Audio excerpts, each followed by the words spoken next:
Bienvenidos una semana más a nuestro noticiero semanal de Radio Internacional de Noticias. La policía egipcia interviene para impedir que argumentaron en Nueva York ante la comisión. Como noticias nacionales presentamos Medio centenar de asociaciones pro vida han convocado a facilitar datos precisos al respecto a la Terminaremos con noticias de la Santa Sede. El Vaticano recoge firmas para defender a no nacidos. de la Conferencia Episcopal Italiana. Bienvenidos una vez más a nuestro noticiario semanal de Radio HM. Hoy les saludamos Isabel Jordán y Marian Samino. Almudena Cardona y Alejandro Setién son un matrimonio de Santander, España, que decidieron seguir adelante con la vida de su hija Valeria, a pesar de que sabían que moriría poco después de nacer. Nos dijeron que el bebé venía mal, que los riñones no le funcionaban y que no tenía líquido amniótico, que no se le desarrollarían los pulmones y que en el momento que naciera fallecería, señaló Almudena al recordar el día en que estaba previsto que le dijeran si era niño o niña. Nos lo dijeron de una manera muy agresiva. Queríamos hablar de las posibilidades de sobrevivir, pero el médico nos decía que nos hacía un informe para ir a abortar directamente.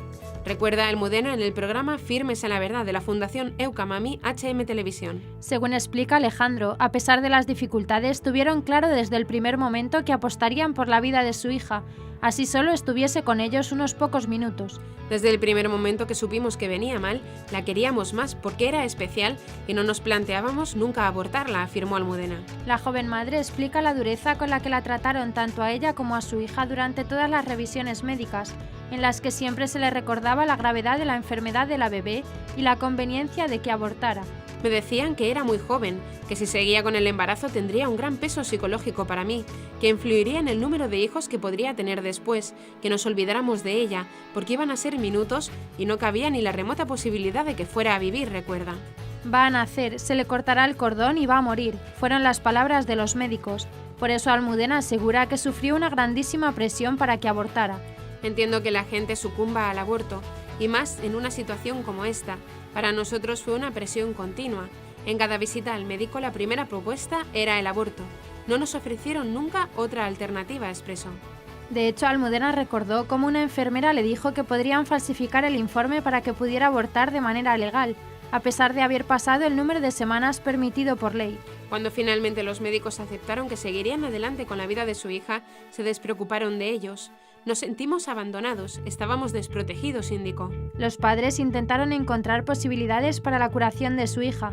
Por eso descubrieron que el Hospital de la Paz en Madrid, España, hay una unidad especializada en nefrología que podría ayudar en el tratamiento de los problemas en el riñón que tenía la niña.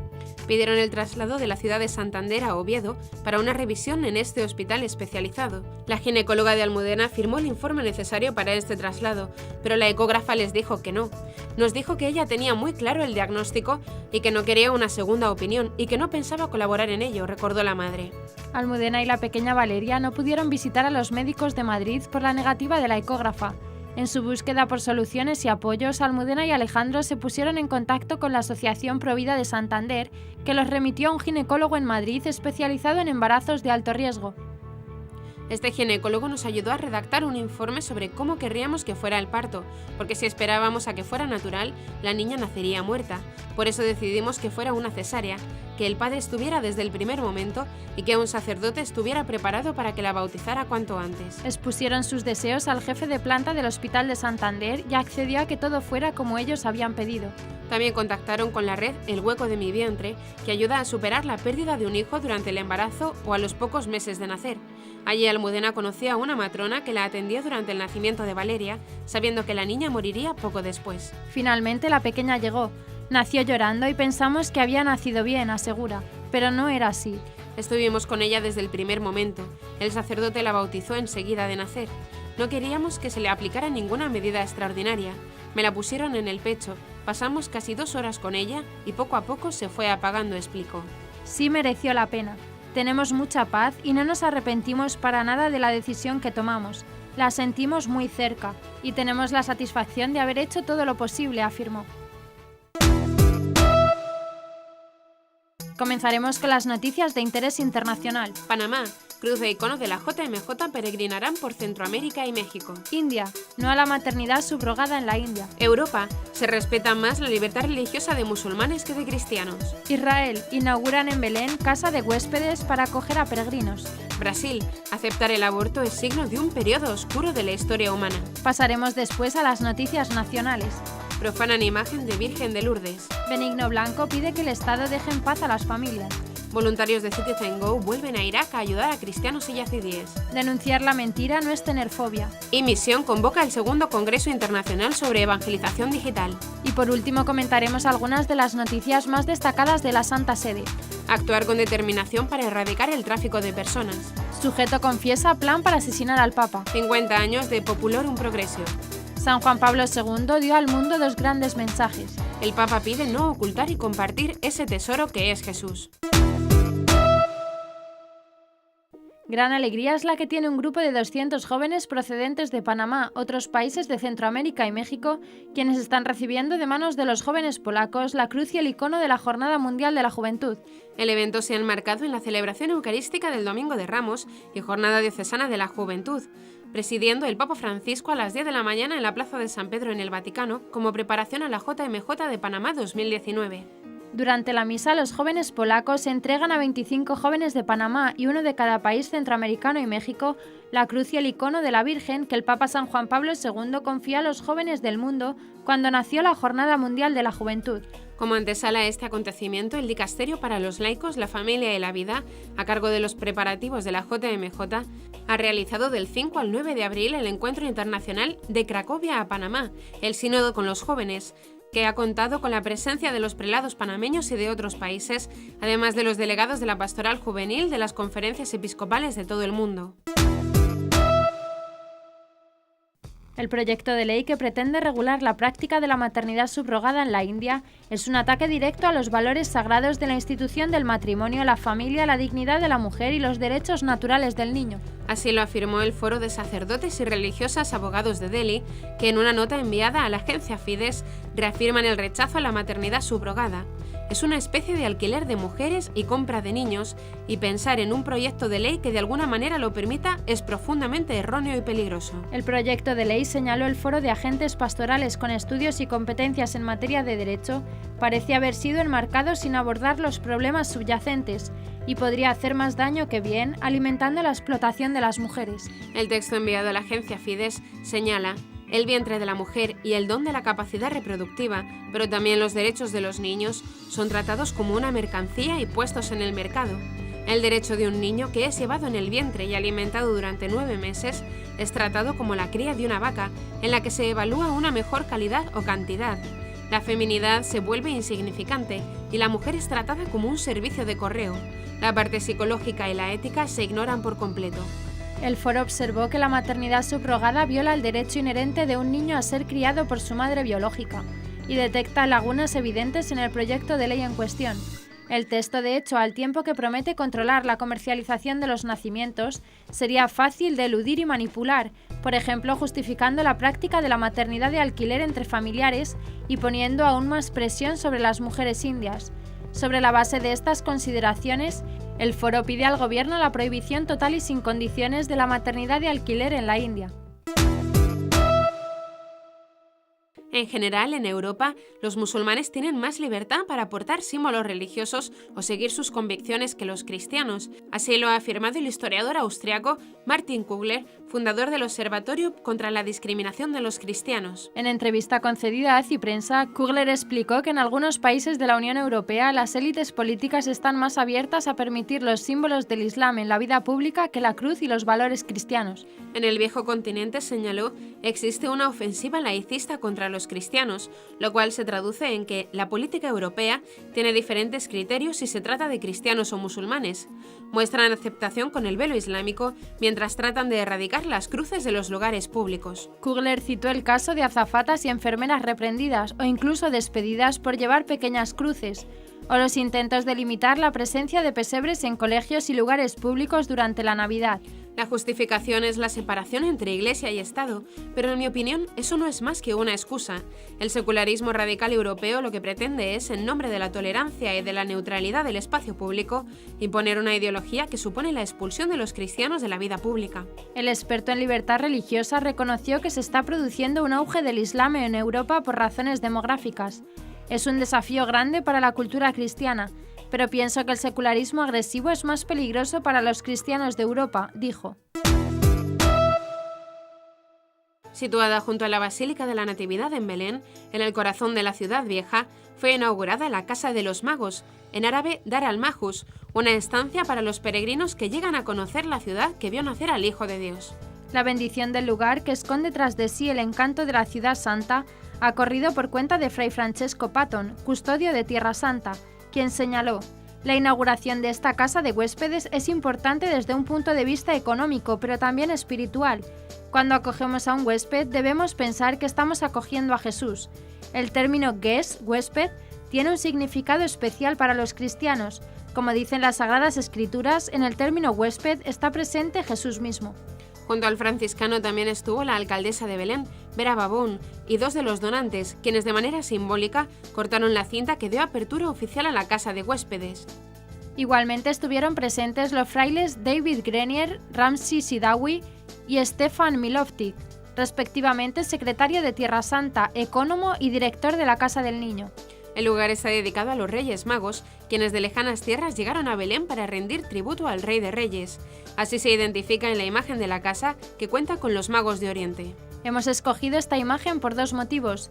Se cuenta que durante la primera conquista islámica de Palestina, a la entrada de la iglesia había un relieve de piedra. Representaba a los 3 Reyes Magos. Cuando el ejército vio la imagen de estos 3 hombres de Oriente procedentes de Persia, los reconocieron y creyeron estar en su hogar. De esta forma, esta iglesia permaneció a salvo, comentó Vincenzo Belomo, de la asociación Pro Terra Santa ATS, involucrada en el proyecto.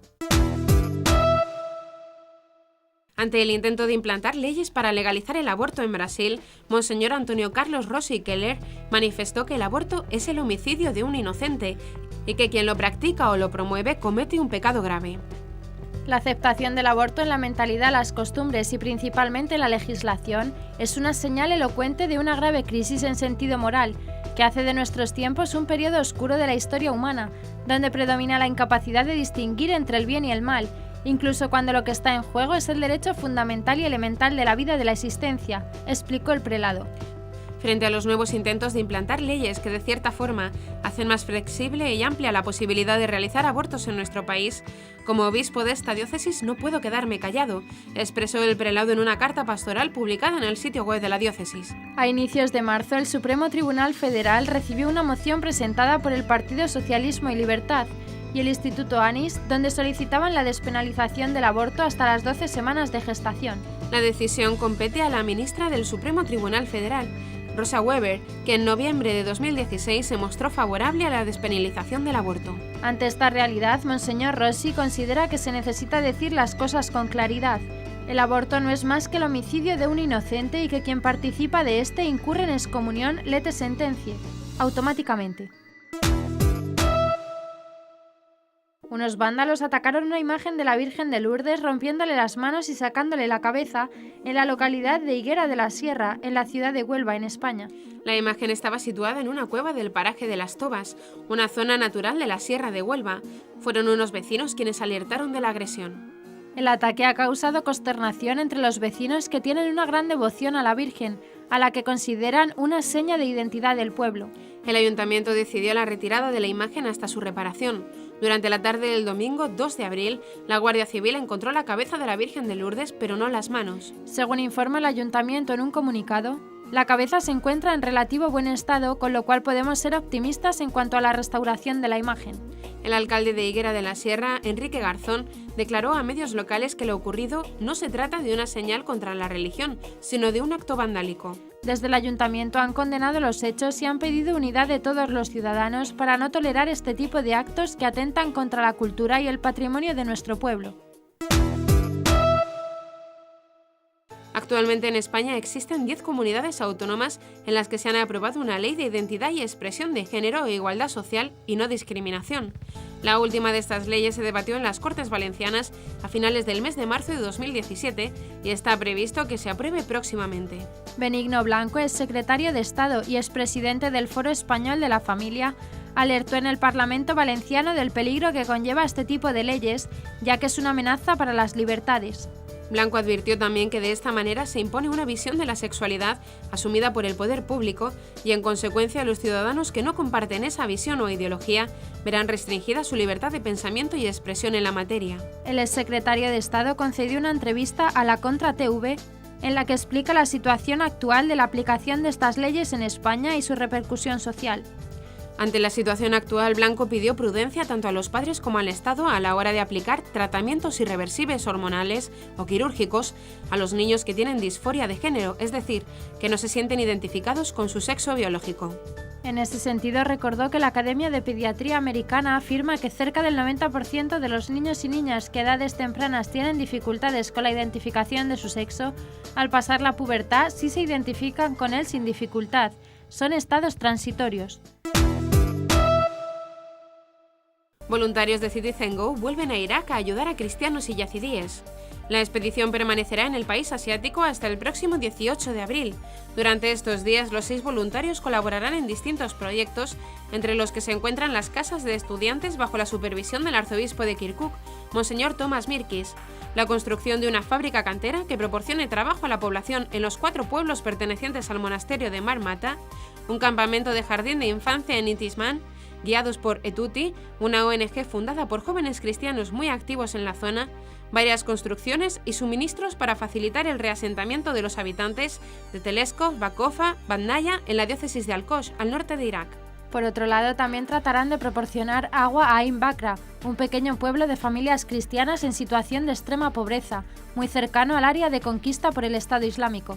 El responsable de la expedición, Edward Prols, señala que el objetivo de volver a Irak es seguir ayudando a los cristianos perseguidos y a otras minorías, como los yazidíes, que cada día nos dan una lección de vida al defender su fe y su identidad por encima de todo.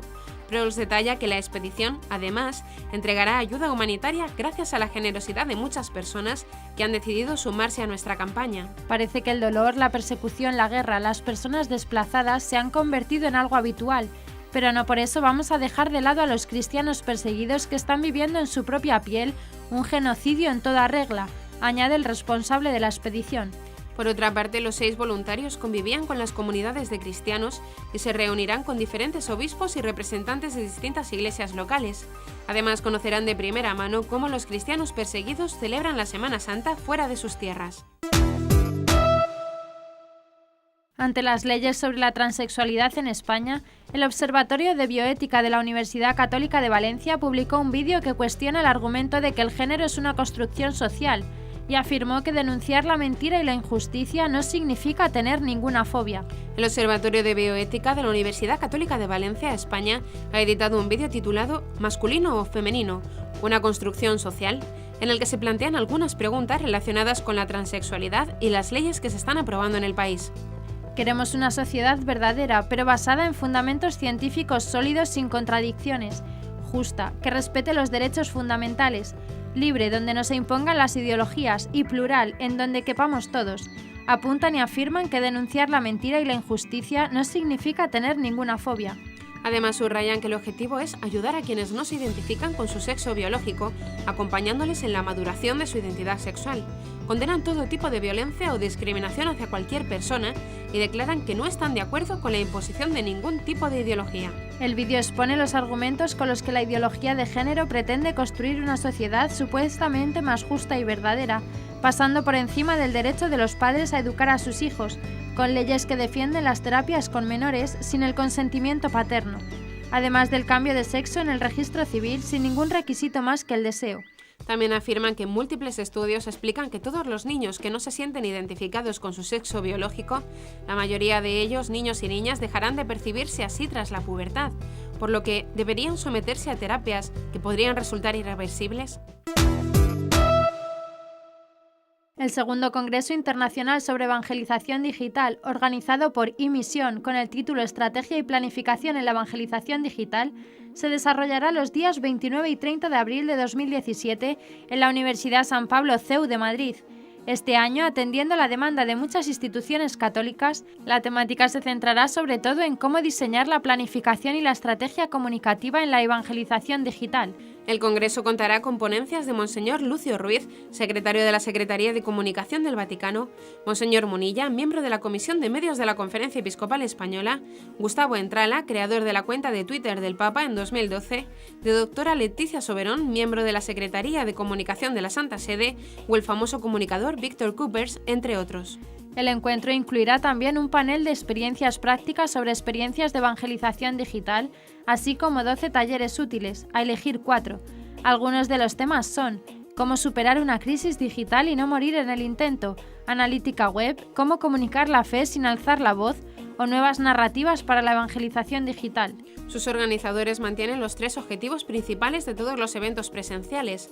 1. Crear comunidad entre los distintos grupos y personas católicas que se sienten misioneros en el continente digital.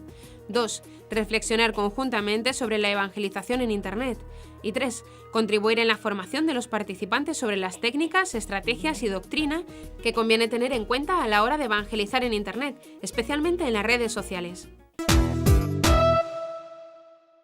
Erradicar el tráfico de personas, que representa uno de los más vergonzosos fenómenos que desfigura el rostro de la humanidad moderna, lo ha pedido el Papa Francisco en un mensaje enviado a la 17ª Conferencia contra el Tráfico de Personas, que inició este 3 de abril en Viena. El mensaje ha sido leído por el padre Michael Cerny, subsecretario de la sección Migrantes y Refugiados del Dicasterio para el Servicio al Desarrollo Humano Integral, quien intervino en nombre de la Santa Sede en esta cumbre promovida por la Organización de la Seguridad y la Cooperación en Europa. Es necesario actuar con determinación para erradicar el tráfico de personas, que representa uno de los más vergonzosos fenómenos que desfigura el rostro de la humanidad moderna. Escribió y calificó como chocante y escandaloso descubrir que el tráfico de personas ocurre en todos los países y que representa uno de los más lucrativos negocios del planeta.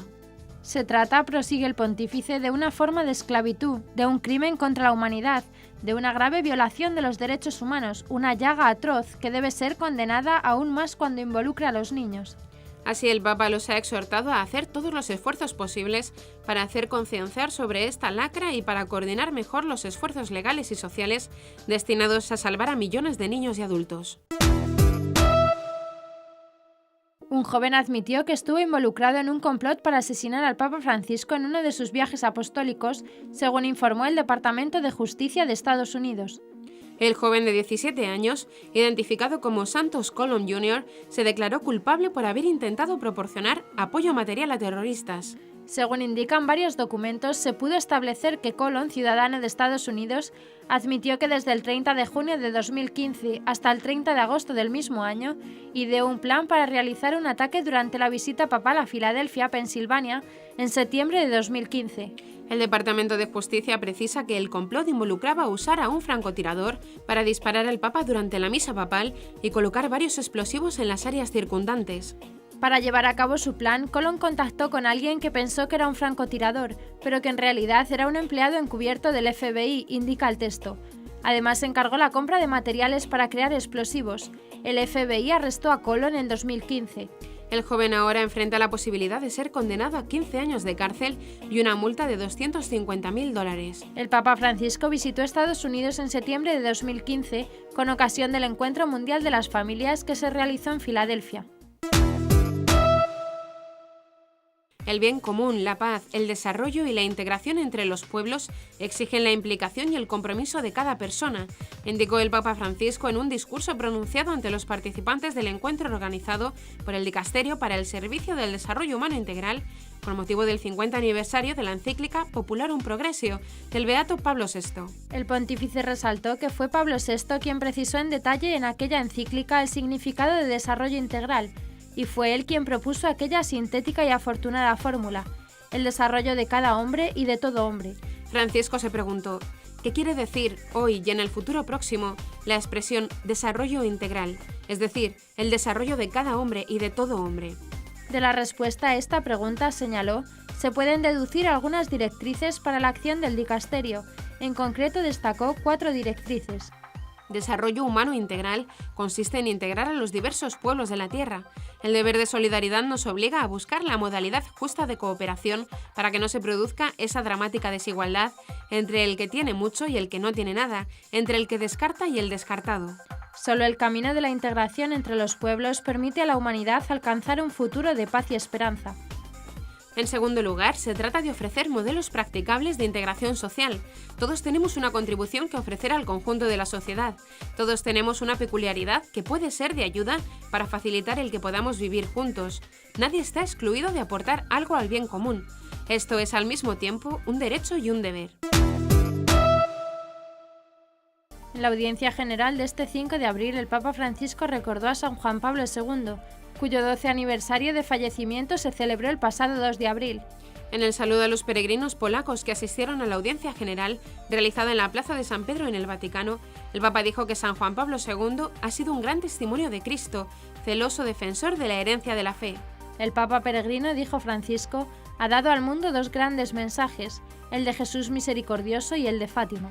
El primero fue recordado durante el Jubileo Extraordinario de la Misericordia. El segundo, respecto al triunfo del Corazón Inmaculado de María sobre el mal, nos recuerda el centenario de las apariciones en Fátima, señaló el pontífice. Recibimos esos mensajes para que impregnen nuestros corazones y abramos las puertas a Cristo, concluyó. El Papa Francisco visitó en agosto de 2016 Polonia, tierra de Santa Faustina Kowalska, la vidente de la Divina Misericordia, donde resaltó la actualidad de su mensaje para el mundo de hoy. Esta santa fue canonizada por San Juan Pablo II. Francisco viajará el 12 y 13 de mayo a Fátima, en Portugal, en ocasión de los 100 años de las apariciones marianas en la Cova da Iria. Sor Lucía, la última de las videntes, confió el mensaje de la Virgen a San Juan Pablo II. En sus palabras en español, el Santo Padre resumió la catequesis prosiguiendo con el tema de la esperanza cristiana y recordó que el apóstol Pedro nos invita a dar razones de la esperanza que habita en nuestros corazones. Precisó, entre tanto, que la esperanza no es un concepto ni un sentimiento, sino una persona, Jesús resucitado, que desde nuestro bautismo vive en nosotros, renueva nuestra vida y nos colma con su amor y con la plenitud del Espíritu Santo.